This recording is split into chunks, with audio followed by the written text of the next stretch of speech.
You're in the water loop.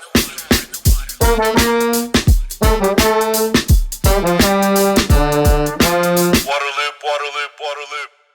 Hey everyone, this is Travis with Waterloop. I want to talk to you for just a minute about High Sierra shower heads. I use them in my house because they're a water-efficient fixture, but I'm a big fan for other reasons as well, including their design and construction. They're made of solid metal. So this High Sierra shower head I have in my hand right now, you can tell that it's a quality, well-made product, unlike the vast majority of shower heads, which involve a lot of plastic in their construction.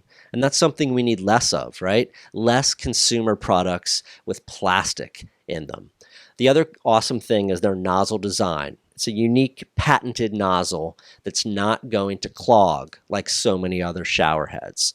The other thing about this nozzle is that it will work in low pressure. You'll still get a strong, powerful, but water-efficient shower. You can use promo code WATERLOOP for 20% off at highsierrashowerheads.com. Waterloop. Welcome to Waterloop. This is Travis. As a ocean lover myself, really first and foremost, I am so excited to be joined by Vipe Desai. He has started a nonprofit, VoteTheOcean, and he has a long list of great work on ocean and environmental issues. Chairman of the board at the Ocean Institute, a campaign ambassador for Alta Sea at the Port of LA, founding member of the Business Alliance for Protecting the Pacific Coast, and has a podcast, Army of Game Changers, where he talks to a lot of influential folks. Vipe, I'm glad I could get you on here. Appreciate it. Yeah, thanks for having me on. I appreciate it myself. Yeah, so why is the ocean such a big focus for you personally and professionally? Yeah, I look back on my career and just my personal life and journey and everything, and it has really provided for me. It's given me the lifestyle that I want to live, but it's also given me an incredible career. I've made incredible friends as well throughout this journey. So really, the ocean has been my collaborative partner in everything that's happened to me for family and personal and professional. So I feel as if I have an obligation to use my experience and everything that's happened along the way to be an advocate for it any way I can. Yeah. And so you're in LA, Southern California area, is that right? Yeah, Southern California. Okay, cool. Before we dive into some of these specific endeavors you've got going now, I want to go back to some of your background and experience in, disruptive branding and cause marketing and action sports. And maybe you can kind of spend a few minutes talking to me about that background and kind of how that started you off and led to where you are now. Yeah, I think it really started for me back in the early 90s. I had just graduated from college and was looking for a job, and I loved surfing, so I was hoping that I'd find a job in the surf industry. That didn't pan out too well. We were just about to head into a recession. There was this looming war that was about to take place, Operation Desert Storm with Iraq, and I couldn't find anything in the surf industry, but a good friend of mine called me up and said, "There's a surf shop for sale. You and I should buy it. What do you think?" And it sounded like a crazy idea, which it was, but lo and behold, we begged, borrowed, stole, whatever we could, and put everything together. And a few months later, we ended up buying a surf shop, and it was my first real experience into the business world. Here I am, an owner of a surf shop, and finding my way throughout the industry, but also trying to discover my business acumen and everything. So I'm really winging it. There was really no skill set to rely upon. I had a degree. I thought that would be helpful, but it was really my passion. But I also had to become resourceful as well. There was really nobody, helping me out at that time. I just had to figure it out. And I think that was also a good thing. And I think that's what led to me being creative, but also building that disruptive mindset as well, that it's like, I don't really know how to do it, so let me just wing it. And the way that I did it was disruptive, and it kind of went from there. But it was fun. I learned a lot at the surf shop, and it was really my first encounter with ocean conservation when I met some folks from Surfrider Foundation They came into my store, and it was just a local chapter, but that's how I first got introduced to ocean conservation. And from there, the journey just continued on. Yeah, I'm a massive fan of Surfrider for sure. Love those guys and everything they do.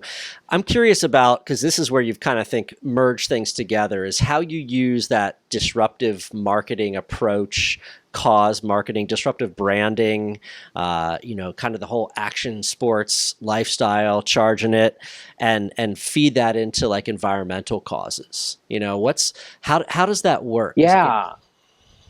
I think what happened where I learned this disruptive behavior was really from growing up in the action sports industry. I think it was very competitive, and it was kind of like garage technology. Guys would tinker in their garage, and they try and figure out ways to do things on the cheap and just be as disruptive and scrappy as they could with their competitive brands and everything. And I picked up on that it's like, look, if you don't have the money, you got to figure out a way to do it. And that's really where the disruptive behavior comes from, in the thinking as well, was that in the industry, you had to kind of fend for yourself. If there was like a peanut butter and jelly sandwich, on the table, it's like you were fighting for it with like 40 other guys. So, you had to get scrappy, but in a friendly way too. It was friendly competition. But I really enjoyed that. It made me resourceful. It made me understand what I needed to do, and also thinking like, well, if everybody is doing this, what can I do differently? So I had to think out of the box. I had to think completely differently. And what I saw for myself was that all the surf shops in the area were doing the exact same thing over and over again. And for me, I started thinking, well, I don't really want to be a surf shop. I really want to be a brand. Mm-hmm. So what are the brands doing? And I started picking up on what the brands were doing. Well, the brands were sponsoring athletes, and they were, sponsoring and producing events, and they were running ads. And in my mind, I was like, well, I can do that. Why can't I do that? What says I can't do that? So all of a sudden, we started sponsoring surfers and skateboarders and snowboarders, and we had this incredible lineup of athletes. And then we created an event as well, and that became our little surf and snowboard event that put us on the map. It ended up being on television, and we were just a small hole-in-the-wall surf shop, but we became globally known because of that event. And all of a sudden, we became a brand. People would come into our store, and they would be looking for our T-shirts and hats over everything else. So really, that was kind of like the first experiment into that disruptive thinking and behavior. And I just carried that on to every opportunity that I got before me. Yeah, that's awesome. I love that story. I think I'm going to try to apply some of that to what I'm trying to do with myself with this podcast. Even that fires me up. How do you take that mentality then and funnel it into environmental causes, especially the ocean? Yeah, I think what happens a lot of times, and I remember this from Surfrider Foundation when I was on the board, marketing really wasn't a priority. It was kind of like an afterthought, because you asked for money and you held on to it for your programming. So you spent as little as you could on marketing. But when I joined the board, I found a really great thought partner at Surfrider Foundation. That was Matt McLean. He was the director of marketing and communication there. And I could see that he really wanted to allow for more marketing efforts to take place. So I encouraged it. I helped feed that conversation in the boardroom, and I encouraged it with Matt as well. And we found success in it. The cause-related marketing programs, approaching a brand, and instead of thinking about what's in it for you, with putting my agency hat on. Years after I had my surf shop, I had an agency. So I started thinking, well, what are brands looking for? They just don't want to give away money. They also need some sort of ROI. So if we can look at it in the way of, well, here's what we need, but here's what we have that we can also give to them. So once we looked at it that way, we really opened up some exciting cause-related marketing partnerships, whether it was with Toyota or Barefoot Wine or any of the brands in the action sports industry. Once we started looking at what are the assets that we have and how can we use those assets for brands that are looking for some cause-related marketing programs, instead of just like give us a donation, and you can tell everybody that you made a donation, and we'll throw up a high five to you. The idea is, well, how do we become collaborative partners? Because we have a mission to fulfill, and you have sales goals to fulfill. So let's work together to make sure that we both get a win-win out of this. And that ended up being almost $1 million cause-related marketing effort that went from zero to $1 million plus. Yeah, that's awesome. What is it about like the action sports that, have an ability to influence culture so much, and then by extension, environmental causes, whether it's protecting the waves or protecting the snow on the mountaintops or whatever it might be? Yeah, I think because the industry is inherently built around the outdoor space and natural resources, there's that connection to it. Right now, the connection really is between athletes because they spend so much time in that environment, and they also rely on that environment for their livelihood and that lifestyle. So I love seeing athletes taking up that effort. There's so many great causes out there, and athletes are now starting to become activists and advocates for the environment, but they're also pushing the brands and their sponsors to take more responsibility and get more involved too. So the retailers have a little bit of more work to do to catch up, but when the athletes and the brands realize collectively that without a healthy environment, they don't run a healthy business.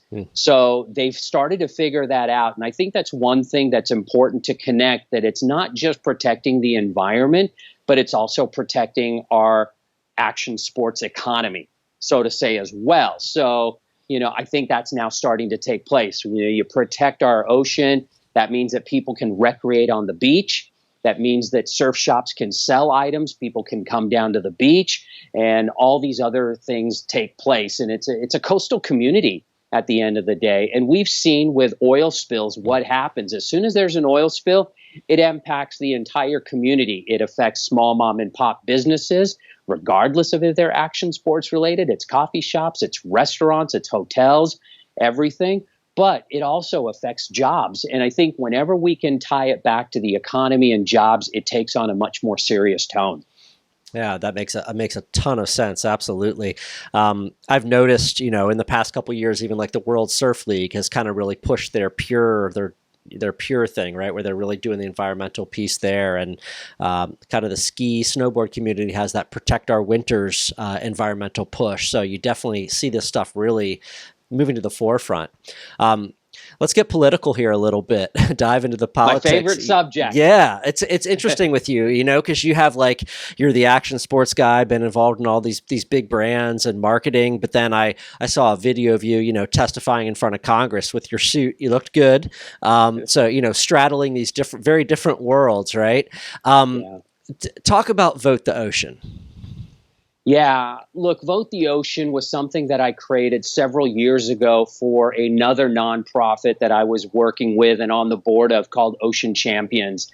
And I'll tell you, a couple things have happened from the days of serving on the Surfrider Foundation board and all the other incredible organizations that I've worked with and continue to work with, is that they've been on the grassroots side of their activism. It's either grassroots advocacy or it's education or science and research, which is great. But when the folks at Ocean Champions connected with me, I really didn't understand the political nature of how being involved in that process could really advance the environmental movement. And at first, I really didn't want to get involved in politics. I think a lot of people are scared of politics because of the divisiveness. And even pre these current times and everything like that, it was always divisive in some way, shape, or form. It's like two things you don't talk about at Thanksgiving. It's money and politics, right? Right. So it's the same thing that, I really didn't want to get involved. But as I was in the boardroom with Ocean Champions and I started to get more involved, I really started to realize that, gosh, this is something that is missing and I have to be part of. And this is my way in. And I want to learn more about how the political system works and what can I do to foster that movement.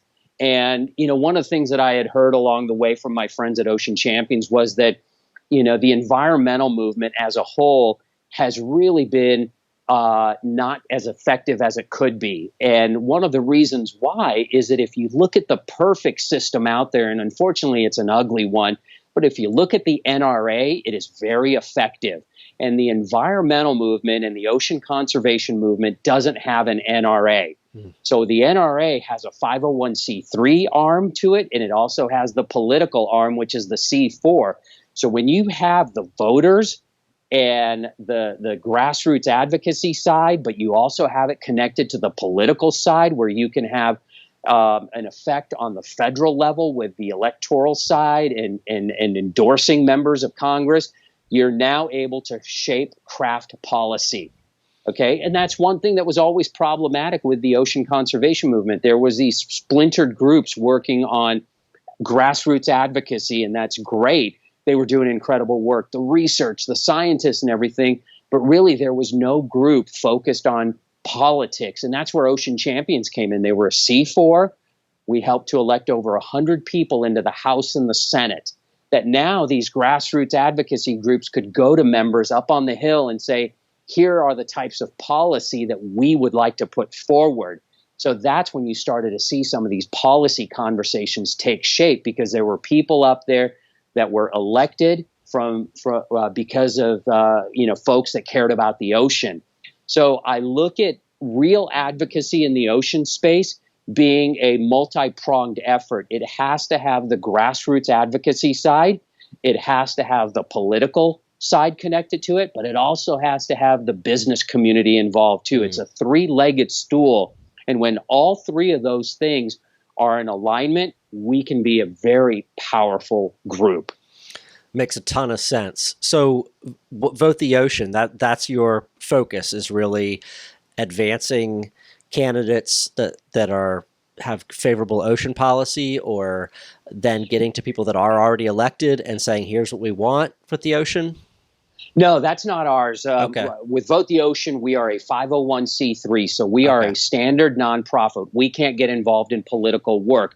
However, there are organizations out there that we are working with and encouraging other people to work with that do take care of that political advocacy work. Where we stop, they pick up on all that stuff. So for us, what Vote the Ocean is it's a way to inspire people to take action for our ocean. And what I didn't want to do with Vote the Ocean is create another group that was doing the same thing that other organizations were doing. There are so many great organizations out there doing incredible work. Why should we get in their way, stepping on their toes or anything? So I really tried to find a way to do the things that other organizations weren't doing that would help them be more effective. So with Vote the Ocean, we're more about storytelling, we're more about collaboration, finding different groups and organizations to work with and find ways to get more people involved. So that's one of the reasons why I started the Rising Tide Summit. Well, let's create a summit and a way for people to come together of all different organizations, businesses, policy, funding, grassroots organizations, education, and researchers. And let's put these people together. Let's have these open dialogues of how can we work together and what are the solutions that we need. So really, it was a way to bring people together and foster dialogue. We're also working on other initiatives as well. We have a children's book coming out. Let's start with children. It's like, let's put something out there. I'm a father of a 9-year-old, and I see how when I speak with him about the environment, how much it shapes his care for the ocean and the environment. So we're launching a children's book here in the next couple of months. And right now, one of the big things that we're working on is we've teamed up with our friends at the Environmental Voter Project. It's an incredible organization that has discovered that, it's not just getting people to vote, but it's getting them to pledge that they will vote, and then encouraging them with gentle reminders that they need to get ready to vote. So once they take the pledge, they start getting these really gentle nudges of, thank you for taking the pledge. Have you saved the date? Are you taking the day off? Have you registered to vote? Are you going with anybody? So that's one way of getting people active in the political process. And once they become voters, now they can help shape policy, because now they can affect who is elected in their local communities and in their districts and everything. So we have several different initiatives that we are pushing for that help the entire environmental movement and the ocean conservation movement as a whole. We're all about bringing people together, collaborating together, and getting more people involved with it as well. I love the point you made there about, hey, there's a lot of groups out there doing X and Y and Z. I always notice that with the environmental field, right? There's so many groups doing things where they seem like they're on parallel tracks, and you don't need to start another one. You got to find your niche and bring people together. I have a 9-year-old and a 12-year-old, so I totally get you on that. They roll their eyes at me often when I start talking about water, or it soaks in. They learn a lot. They're smart kids, but they also like to make fun of me and how much I talk about the stuff too. So they'll come around. Oh yeah. I want to ask about ocean policy a little bit. What are a couple things when it comes to ocean policy that you think should change? A couple. There's so much, right? Especially right now under this administration, whereas the Obama administration did a lot of good things for the ocean. What are a couple things that are priorities to you? Yeah, I'm not an expert in policy, I would say, because there are people who are much better at that topic than I am. But here's what I will say is giving them credit is that there are experts out there who understand the types of policies we need in order to conserve and protect our ocean. I think the big thing that I see is going back to what I said a moment ago is we need to get more people involved in the political process, because when people vote, we now have a voice. And if you look and see what happened between 2016 and 2020 right now, look at what's happened with climate change. Climate change has moved up the concern of voters, and that's because there are more people talking about it and advocating for it, and also registering to vote because the climate is important. So when people start to register to vote, they start to talk about it, politicians listen to that, and that's why you see it so much higher up on the agenda of politicians out there. Most of the folks that I deal with, whether they're congressional leaders or senators, they're talking about ocean policy in some way, shape, or form. So I think the grassroots environmental groups are doing a great job of keeping our elected leaders informed of what policies we need, whether it's ways to reduce plastic pollution, marine protected areas, illegal fishing, and there's a host of things that we need to do. But really what I see as an important thing is getting more voters involved in the political process, because that's the muscle that the politicians need. And if we can give them that muscle, then when grassroots organizations go up to DC to advocate for policy, they'll know that they are coming up, they're representing hundreds and thousands, and if not millions of voters as well. Yeah, they've got that great weight behind them. They need, absolutely. A couple buckets that you've mentioned, business, and I know this is something that you've been involved with a bit with the Business Alliance for Protecting the Pacific Coast. Could you talk a little bit about the importance of having businesses behind environmental causes, behind ocean causes? Yeah, absolutely. It's something that I got involved in about 2.5, 3 years ago. The folks at Oceana and Surfrider Foundation put together a group of businesses, and we sat around saying that, they sat around and they shared with us that if the business community could come together, we could have major inroads with political organizations and also with leaders who are working on policy. I thought it was a great idea. We started to put things into place and everything. And within about 1.5 to 2 years, we had amassed 7,500 businesses between California, Oregon, and Washington who had said that they were against offshore oil drilling because if there were an oil spill, one, it would detrimentally hurt coastal communities. So they wanted to get behind that. And they said, look, we don't want this to happen with any business. I mean, could you imagine businesses that are competing with each other are saying, you know what, we don't want offshore oil and gas drilling because we know that if there is some sort of spill, it will affect our business. So what's happening now, and you're starting to see it a lot more, is that businesses realize that the environment can have a detrimental effect on their business. We're already seeing it in other areas. If there's fires, there's floods, there's hurricanes, the pandemic, all these things that are outside of our control can have a negative effect on the economy and jobs and everything. So businesses have realized that why put one more questionable barrier up for our business and our community? Let's fight to protect as much as we can to keep our natural resources as clean and open as possible. So it was an easy message to get across with our business alliance. But generally, businesses are coming around. Let's protect our environment, because when we protect our environment, we're protecting the economy and we're protecting jobs. And a lot of businesses are starting to realize that and have embraced that thinking. Yeah, I mean, and you talk about a powerful voice with the elected officials, right? The business community carries tremendous weight, obviously. And so if they are also behind the ocean and these other environmental causes, that's a big plus for sure. And hurricanes. So I live in coastal North Carolina, Wilmington, North Carolina, and we are on the lookout constantly. And when those storms come, they're getting stronger because of climate change. You know, they're devastating to the economy for sure. The other big bucket I wanted to ask about was education. You know, you're involved with the Ocean Institute, chairman of the board there. You've mentioned, you know, having a 9-year-old and the importance of educating kids. So I just wanted to hear about your thoughts around education and the ocean and just how that's such a critical piece of the pie. Yeah. Equally as important to getting more people to vote in our elections is education, in my mind.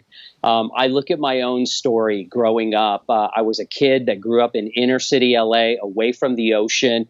Never been to the ocean, hadn't been near it or anything. I don't even think I remember seeing a photo of the ocean at all.